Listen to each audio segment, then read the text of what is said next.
The Harrisville mirror haunting the case before the Conjuring 3 years before the parents. Another Harrisville family saw faces in their mirrors that should not have been there at all. Long before Harrisville, Rhode Island became synonymous with one of the most famous hauntings in American history. Another family living on the outskirts of town encounters something that defies rational explanation. The year is 1968, and the Aldrich family, a husband, wife, and 2 teenage daughters, moves into a farmhouse in the spring with hope and anticipation.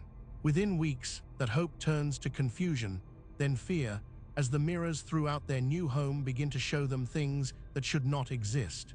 The disturbances begin quietly, almost subtly enough to dismiss. The large mirror hanging in the upstairs hallway becomes the first point of contact.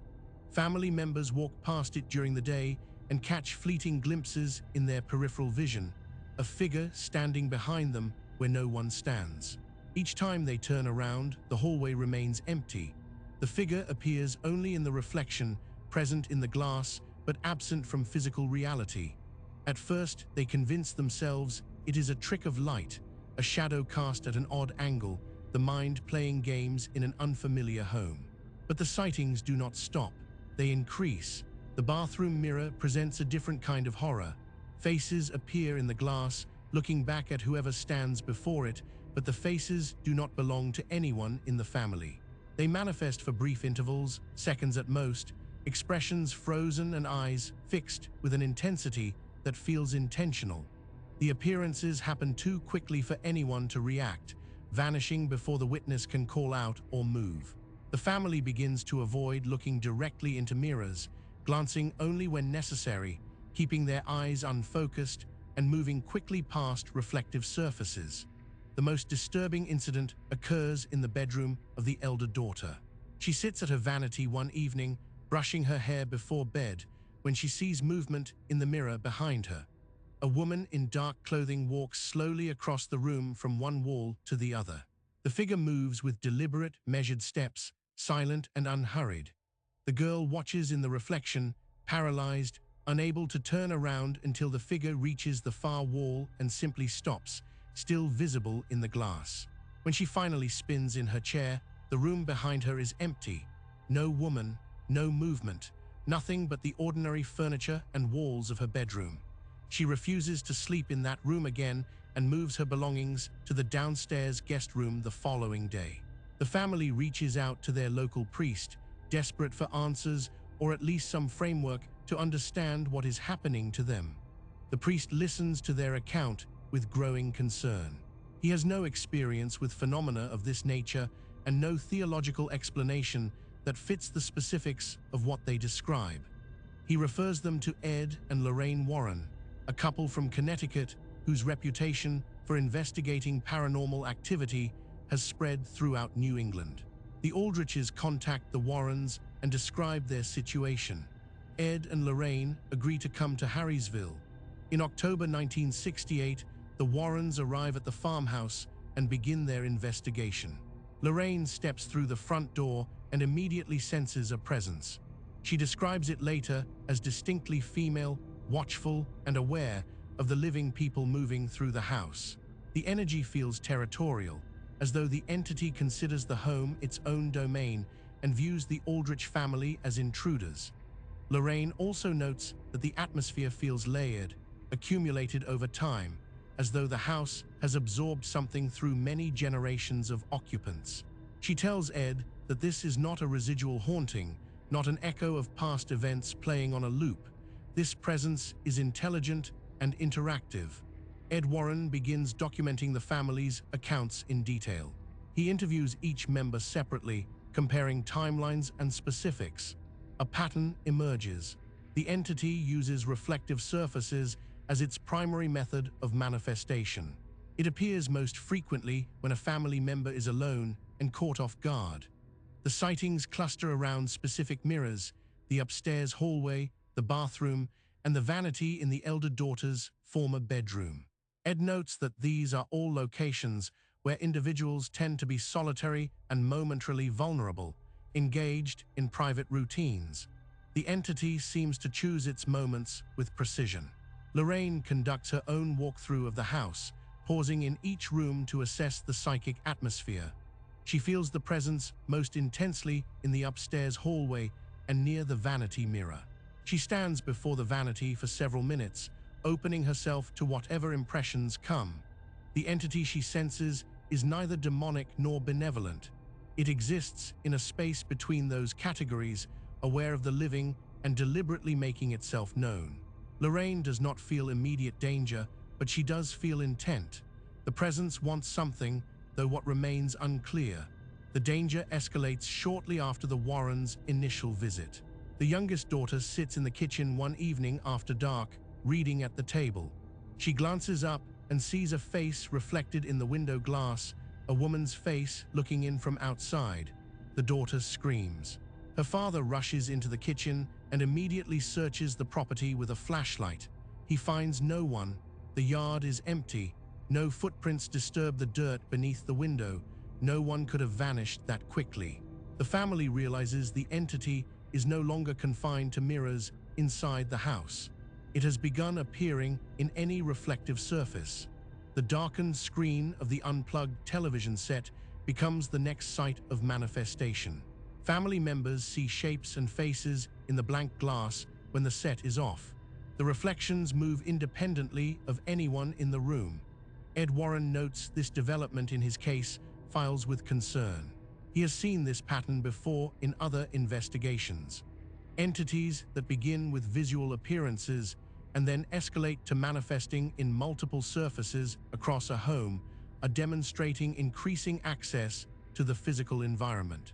The boundary between the spiritual and material worlds is thinning in the farmhouse. Lorraine warns the family directly, without intervention, the situation will not stabilize on its own. It will continue to escalate. Ed Warren contacts the Diocese of Providence and requests assistance. A priest agrees to perform a blessing of the home. The ritual is scheduled and conducted on a gray afternoon in late October. The priest moves through the farmhouse room by room, blessing each space with holy water and prayer.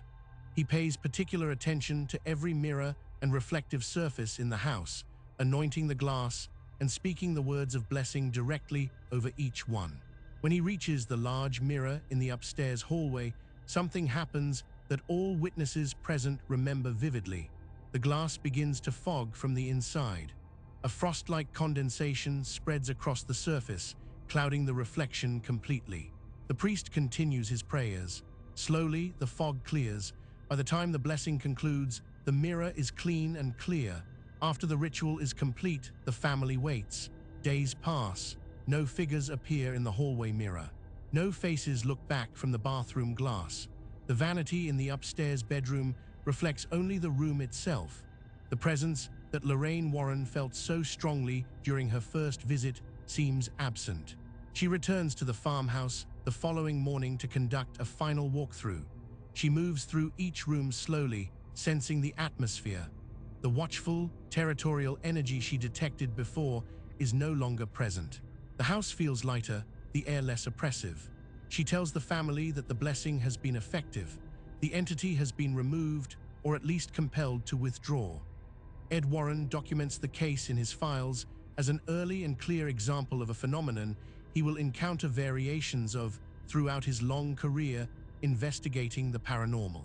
He categorizes it as reflective manifestation, a specific type of haunting in which intelligent entities use mirrors, windows, and other reflective surfaces as points of contact with the living world.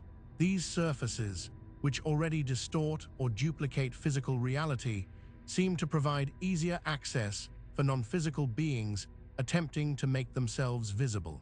The Harrisville mirror haunting becomes a foundational case in Ed Warren's understanding of how different types of entities interact with the material environment. The case also gives the Warrens their first deep familiarity with the spiritual landscape of Harrisville, Rhode Island. 3 years later, in 1971, they receive another call from the area. A family named Perrin has moved into a farmhouse on Round Top Road and is experiencing phenomena far more violent and pervasive than anything the Aldriches encountered. When Lorraine Warren enters the Perron home for the first time, she notes that the energy feels related to what she sensed in the Aldrich farmhouse. The entire region, she believes, carries an accumulated psychic weight, layers of history and suffering that have never fully dissipated. The land itself seems to hold memory. Ed Warren references the Harrisville mirror haunting in lectures and presentations for years afterward.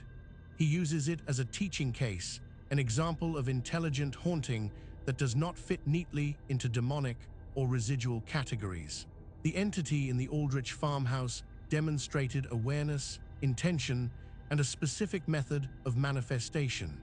It was not trying to possess or harm the family in the way a demonic entity might.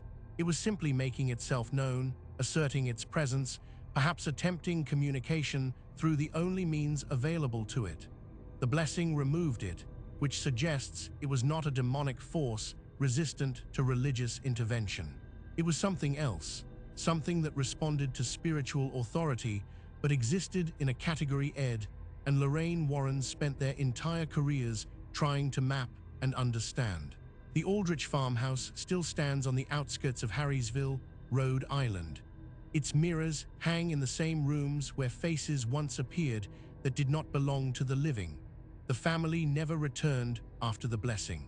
They left the house shortly after the priest completed his work, unwilling to risk another encounter. The farmhouse has changed hands several times since 1968. Whether subsequent occupants have experienced anything unusual remains unknown. The mirrors remain. If you found this case compelling, subscribe to Vanishing Roads for more documented paranormal investigations from around the world. This story was created with AI assistance based on documented case files. All events reference real investigations and reported incidents.